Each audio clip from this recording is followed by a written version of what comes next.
Captain America Civil War. And yeah, this is just another one of my favorite movies. I think I kind of qualify this more as like Avengers, as a lot of people say, Avengers 2.5, because a lot of people were disappointed with Avengers Age of Ultron, and like they think that this one is the Avengers movie that we should have gotten, and I kind of totally agree. I guess first off, we just start off with the action sequences, the beginning action sequences with the B-level Avengers kind of going against Crossbones, who was introduced in The Winter Soldier as Brock Rumlow. He was kind of like the ally turned enemy in that one, and then after the whole, helicarrier crashing into the Triskelion, he was all burnt up and everything, and you think he was dead, but then he gets taken away like on the stretcher, and then he gets kind of like, I guess, reincarnated in Civil War, and becomes Crossbones, and then obviously has a bone to pick with Captain America because it's like, hey, you blew my face off and all this stuff. So yeah, they have their rivalry there, but yeah, that's just like a really cool just like opening action sequence to kind of wrap up the kind of storylines that were set up in Winter Soldier and that kind of carried on throughout Age of Ultron, and then establishes this rift that sort of forms where after the Avengers battle Crossbones, he kind of does this kind of like suicide bomber thing where he tries to blow himself up, and then Scarlet Witch, who's introduced in Age of Ultron, does her magic and then tries to like lift him up in the air so that no one in the village will get killed, but then she doesn't lift him up quickly in time, and then he ends up exploding, but it's like right next to one of those kind of medical centers, and then a bunch of innocent people get killed, and that's what kind of starts the rift of Civil War. So yeah, I think just another theme that is really important in this one is the theme of the Avengers being put in check, because I know that was like a big criticism in like a lot of the kind of early 2010s superhero movies, especially like the Avengers, and then like Man of Steel for DC, is that in sort of superhero movies, like the very end, there's this like whole big battle in the middle of the city, and like buildings are getting destroyed, people are getting killed and all this stuff, and there's really no consequences. So I appreciate with this one that's kind of like the theme that kind of starts the rift within the Avengers, where Thaddeus Thunderbolt Ross comes in, and then he kind of has the Sokovia Accords, because the whole Battle of Sokovia at the end of Age of Ultron was this kind of like globe-shattering battle. Obviously a lot of people got killed. There was a lot of destruction, and Thaddeus Ross wants the Avengers be put in check. I like that scene that he has at the beginning where they're all kind of in the boardroom, and he's showing them clips from the other Avengers movies, like Battle of New York, and Battle of Sokovia, and then the Washington DC Triskelion battle from Winter Soldier, and then showing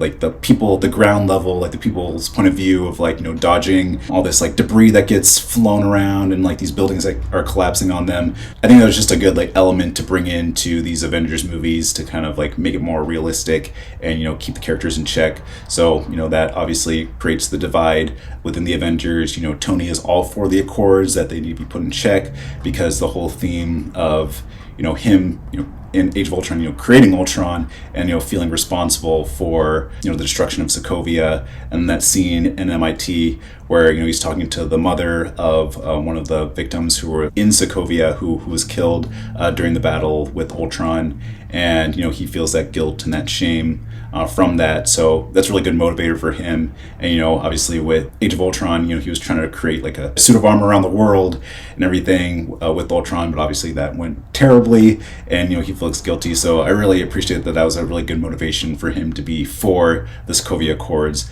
And then obviously with Steve Rogers, with being loyal to S.H.I.E.L.D. throughout the first Avengers movie and Winter Soldier, and then seeing like S.H.I.E.L.D. be compromised, he's starting to feel a little wary about the government and being put in check, and not really having like the freedom to choose, as he says in the movie. So that kind of makes them go head to head with each other. So I think that's really good motivation for these two characters, and it really kind of begins their journeys throughout this movie, and then Infinity War and Endgame, especially the very end. Yeah, and I think this is definitely like the most like action-packed movie of all of them. There's just like action scene after action scene, like I mentioned like the battle in Lagos, and then we have like the whole battle in Bucharest, Romania, hopefully I'm pronouncing that right, where Steve is actually confronting Winter Soldier, who's now become Bucky Barnes, and he's kind of regaining his senses again.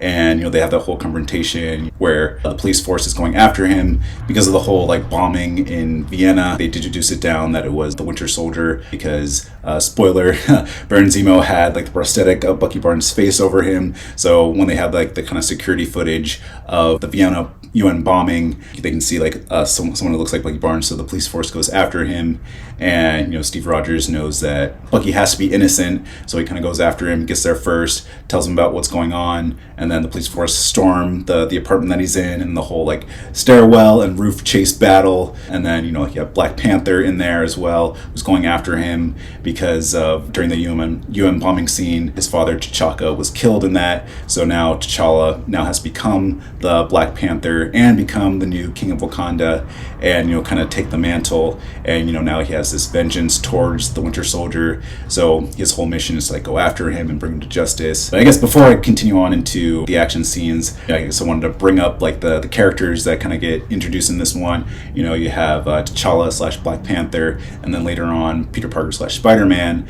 And I think, honestly, just from my point of view, I think T'Challa was actually better in Civil War than he was in his own movie for Black Panther. I really think he really does feel like the character from the comic books, at least in Civil War. I thought he was great in Black Panther, but I really feel like Chadwick Boseman really just like owned the performance. And I think because he was like a supporting character, he didn't have the pressure of being like the main character of the Black Panther movies. He can really just like come in, do his part, and just make an impact. So I really appreciated him for that for sure.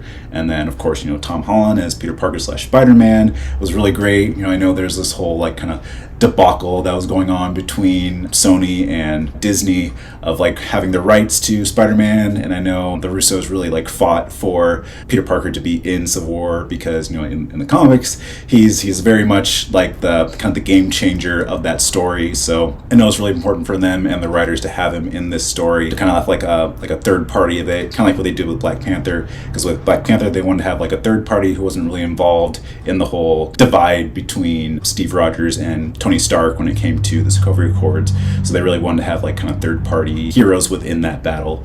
So I really appreciated that they did that, and the fact that they really wanted to push a younger Spider-Man, because I know like in the past we had like Tobey Maguire and Andrew Garfield, and obviously they were like in their kind of 20s when they did those Spider-Man movies. But with this one, the Russos really wanted to have like a young teenage Spider-Man. So I think Tom Holland was like maybe like 17, 18 when he played the role. So yeah, he was perfect to play Spider-Man. And then obviously he gets spun off in Spider-Man Homecoming and then future Spider-Man movies. But this one was like his really cool introduction. And I thought he was great in the movie as well. And it really added a cool just like dynamic to the battle. And I'm glad they had a little tease at the end of like Spider-Man will return and everything, and then kind of continue on his relationship with Tony Stark and set up his relationship in Infinity War and Endgame as well. But yeah, then back to the action scenes, like they have that kind of tunnel chase where they're kind of like on foot, which is really cool. At first, Bucky Barnes is on his motorcycle, and then T'Challa like rips the motorcycle out from under him, and they have like the kind of foot chase. So you kind of have that shot of like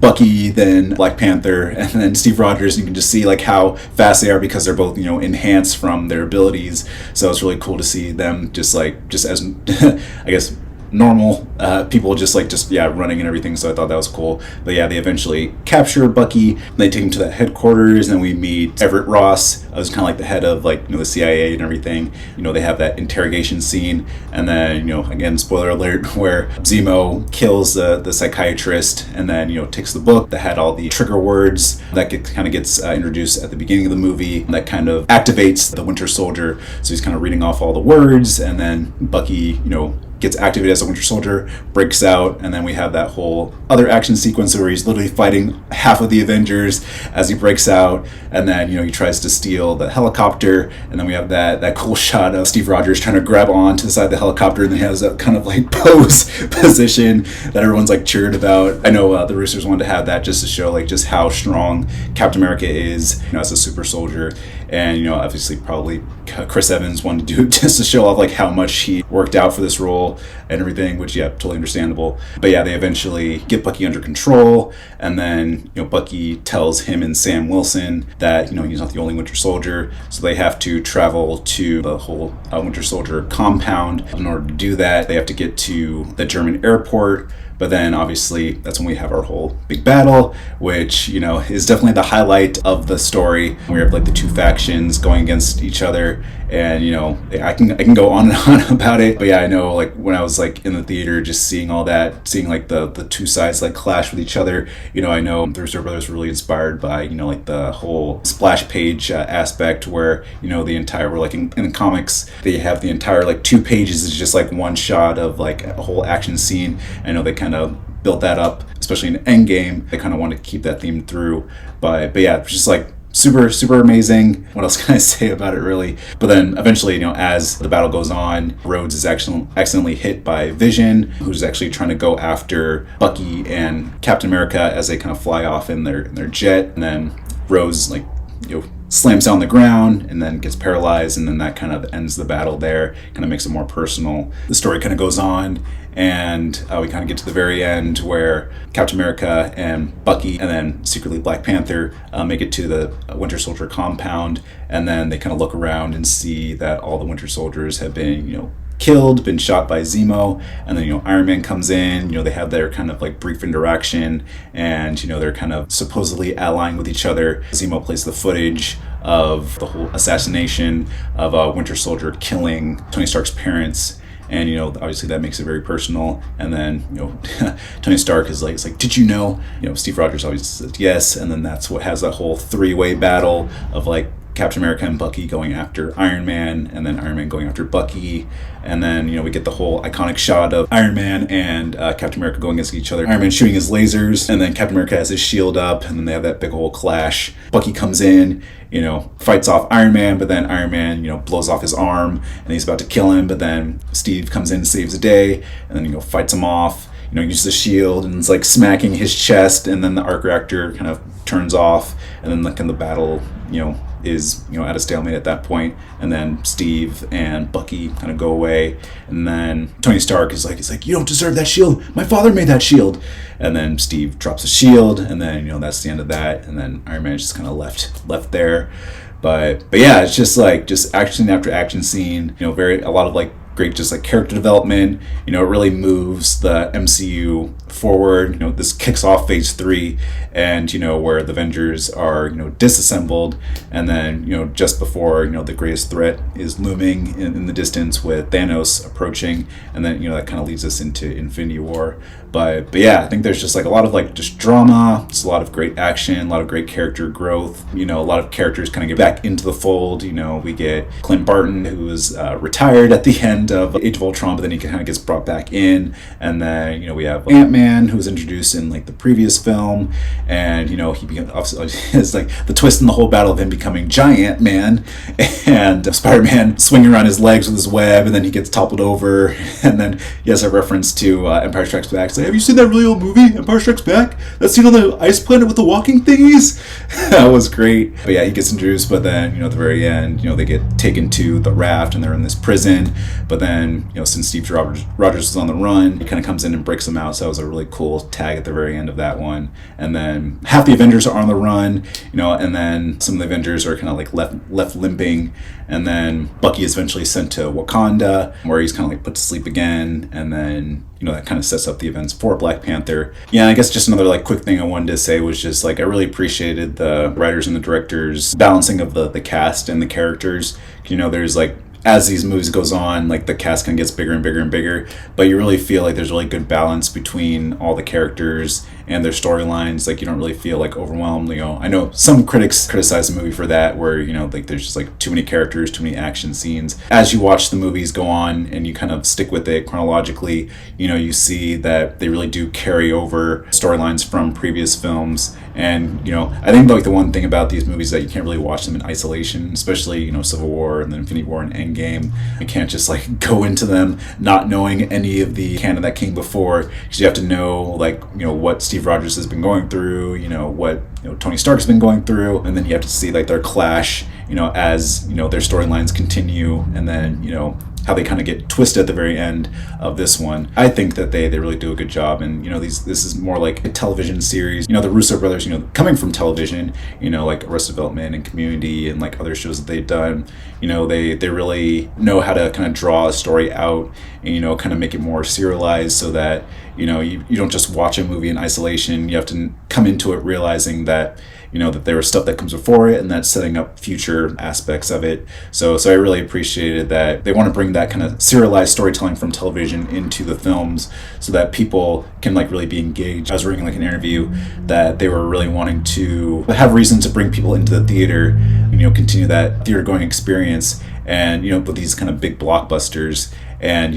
one aspect to do that is to have kind of characters that you want to see what happens next with them. You don't want to just like go have like a fun time and then just leave and not remember what's going on. Like you want to kind of go in kind of seeing the continuation of the storylines that these characters have established, and then wonder like what's going next, and then theorize in between the movies, like like on the internet or whatever, of like, hey, what's going to happen next? I don't know, what do you think is going to happen next? So they kind of want to create this kind of fan engagement, because that I was watching another interview of like they were huge fans of like Star Wars and Empire Strikes Back and Return of the Jedi, and once they left the theater, like they didn't really have this kind of global community around them, because they didn't have social media back then, so they would only just talk about it amongst each other. So now that we are living in an age where there's like social media, where you can talk to people like in like India and Japan and Europe and all these other places, now you can have this kind of global community to like talk about movies, talk about these characters, and talk about theories of like where these storylines are going to go. So yeah, I really appreciate that they really took the time to bring that kind of serialization into their storytelling,